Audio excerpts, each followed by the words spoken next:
Video में आप जो देख रहे हैं इसका नाम हैदर बुरुज है। वैसे इसको आम तौर से उपली बुरुज भी कहा जाता है। बीजापुर ज़िला कर्नाटक स्टेट इंडिया में ये मौजूद है और ये बीजापुर शहर आदिल शाही सल्तनत का पायतख्त था। उस ज़माने में ये बुरुज क्या काम देता था और इसको क्यों बनाया गया था, किसने बनाया था और कब बनाया था, इसको हम इस वीडियो में जानने की कोशिश करेंगे। तो आपसे गुजारिश है कि आप इस वीडियो को आखिर तक ज़रूर देखें ताकि इस उपली बुरुज उर्फ हैदर बुरुज की पूरी जानकारी आपको हासिल हो। मैं आपको बता दूं, ये 1584 में ये बुरुज बनाया था हैदर खान ने और इस बुरुज की जो ऊंचाई है वो 24 मीटर यानी 80 फीट ये ऊंचा बुरुज है। इस बुरुज के ऊपर काफ़ी लंबी 2 तोपें रखी गई है। कमोबेश उनकी लंबाई अंदाजे से एक की लंबाई 30 फीट हो सकती है और दूसरी तोप की लंबाई 20 फीट तक हो सकती है। इतनी लंबी तोप इसके ऊपर रखी गई हैं। आपको ये सुनकर बड़ा हैरत हो रहा होगा कि इतनी लंबी तोप इस बुरुज के ऊपर पहुंची कैसी होगी। तो मैं आपको बता दूं कि ये जो तोप है नीचे बनाकर ऊपर नहीं लेके गए हैं, बल्कि ऊपर ही बनाई हुई लगती है, क्योंकि इतनी लंबी तोप नीचे से ऊपर नहीं ले जा सकती। तो खैर, मैं आपको इस बुरुज के ऊपर ले जाकर वो तोप भी दिखाऊंगा और इस बुरुज की अहमियत क्या है और किस मकसद से ये बुरुज बनाया गया था, ये भी मैं आपको ऊपर ले जाकर बताऊंगा। क्योंकि ऊपर जाने के बाद ही ये अच्छी तरह समझ में आएगा कि ये एक शहर के बीचों बीच एक ऊंची जगह पर क्यों बनाया होगा और इससे उस ज़माने में वो लोग क्या काम लेते होंगे। इसी को हम जानेंगे इस बुरुज के ऊपर जाकर। चलो, तो यहाँ से अब हम चलते हैं।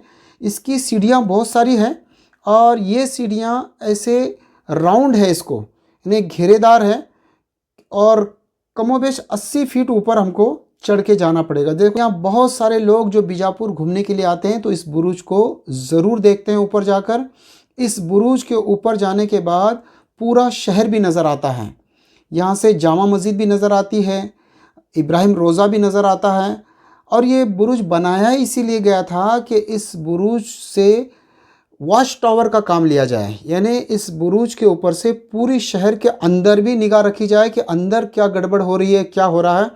और ऐसे ही इस बुरुज से किले के बाहर, शहर के बाहर अगर दुश्मन की कोई एक्टिविटी दिखे, अटैक करने के लिए भी ये बुरुज काम देता था। तो ऊपर जाने से हमको पता चल जाएगा। वैसे तो इस बुरुज को अब सेफ्टी वॉल इतनी ऊंची बनाई है कि आम तौर से इसको देखा नहीं जा सकता ऊपर से, क्योंकि बहुत सारे लोगों का इस पर ऊपर से गिरकर आर्कोलॉजी डिपार्टमेंट ने इसके ऊपर इतनी बड़ी वॉल चारों तरफ खड़ी करी है कि वहाँ से देखना इतना आसान नहीं है। लेकिन हम कैमरे को से हम जो है पूरा शहर हम जो है देख सकते हैं। देखिए, यहाँ पर फ़ारसी या अरबी में, ज़्यादातर फ़ारसी में लिखा होता है।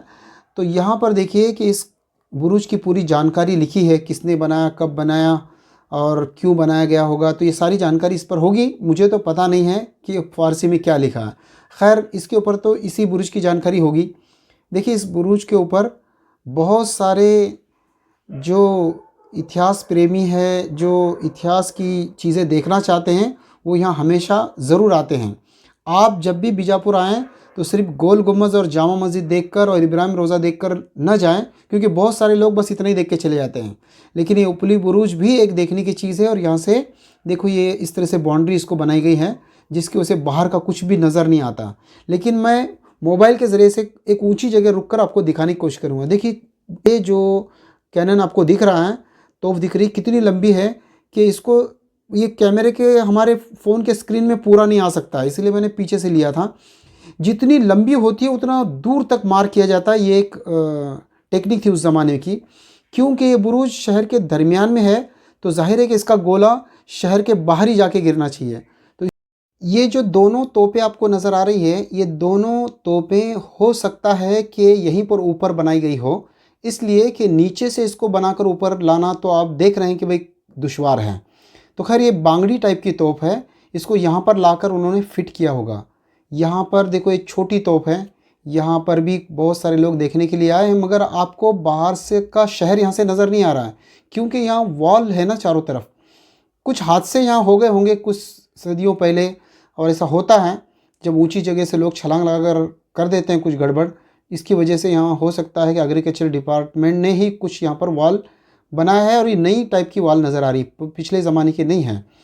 तो खैर फिर भी मैं कोशिश करता हूँ कि यहाँ से आपको शहर दिखाऊँ, और शहर में आपको यहाँ से पूरा शहर नज़र आएगा जो किले के अंदर है। तो खैर और एक बात ख़ास बता दूँ मैं कि ये जो कुछ यहाँ पर बना है, चाहे उपली बुरुज हो या यूँ समझिए कि बहुत बड़ा जो बीजापुर को घेरा हुआ किला है, किला हो, जामा मस्जिद हो या बारा कमान हो या गोल गुम्बद हो, जो कुछ यहाँ बना है ये सब कुछ विजयनगर साम्राज्य के ख़त्म होने के बाद बना है। यानी तालीकोटा की जंग जो 1565 में हुई थी, उस जंग में जब ये सुल्तान जीत गए और आदिल शाह की फतह हो गई, तो वहाँ से इतना ख़जाना वहाँ पर लूटा गया और इतना ख़जाना वहाँ से हासिल हुआ इनको, क्योंकि ये जीत गए तो जाहिर है कि इनके पास सारा ख़जाना आ गया होगा। और ये सारा ख़जाना आने के बाद ही बीजापुर में ये सब डेवलप हुआ है और बीजापुर में ये सारी इमारतें बनी हैं। एक बात और बता दूं कि ये जो उपली बुरुज है, ये बुरुज इतनी अहमियत रखता होगा कि जब मुग़ल बादशाह औरंगज़ेब का बेटा या औरंगज़ेब भी यहाँ पर जो बाद में आए थे इस बीजापुर को फ़तह करने के लिए, तो जिस रास्ते से उन्होंने इस बीजापुर को फ़तह किया था उसको कहते हैं, गेट को कहते हैं फ़तेह दरवाज़ा, यानी वहाँ से फ़तह हुई थी। और वो गेट इस उपली बुरुज से बिल्कुल अपोजिट दिशा में है, और ये यानी वो पूरब की तरफ है और ये उपली बुरुज पश्चिम की तरफ है, यहाँ से काफ़ी दूर है। तो हो सकता है इसीलिए मुग़ल बादशाह ने वहाँ से किले को फ़तह करना ज़रूरी समझा, इस उपली बुरुज के डर से, क्योंकि उपली बुरुज से जो तोप चलेगी तो जाहिर है कि इसके करीब कोई रुक नहीं पाएगा और टिक नहीं पाएगा। इसीलिए औरंगज़ेब रहमतुल्लाह ने जब इस शहर को फ़तह किया है तो फ़तेह दरवाज़ा इससे कमोबेश 4 या 5 किलोमीटर दूर है, तो जाहिर है कि इसका गोला वहाँ तक पहुँच नहीं सकता है। तो इस तरफ से जहाँ उपली बुरुज है, इस तरफ की सारी दीवारें सेफ नज़र आती है और यहाँ से किसी ने भी इस शहर को फ़तह करने की कोशिश नहीं की रही है। तो आप समझ सकते हैं कि उपली बुरुज कितनी अहमियत रखता था और इसको कितने सोच समझकर इस जगह पर ये इसको बनाया गया था।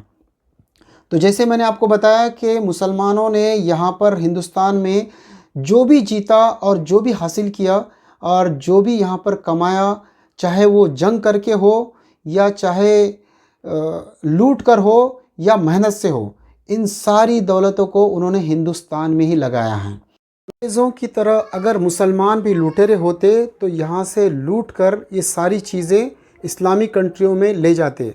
आप पूरे इस्लामिक कंट्री घूम कर देखिए, वहाँ पर आपको हिंदुस्तान की कोई चीज़ वहाँ पर आपको नहीं मिलेगी। लेकिन ब्रिटिशों ने जो कुछ लूट कर लेके गए वो ब्रिटेन के म्यूज़ियम में आपको दिखेगा। इसीलिए मुसलमान लुटेरे और विदेशी नहीं थे, ब्रिटिश विदेशी और लुटेरे हो सकते हैं। अगर ये वीडियो अच्छी लगी तो वीडियो को लाइक और चैनल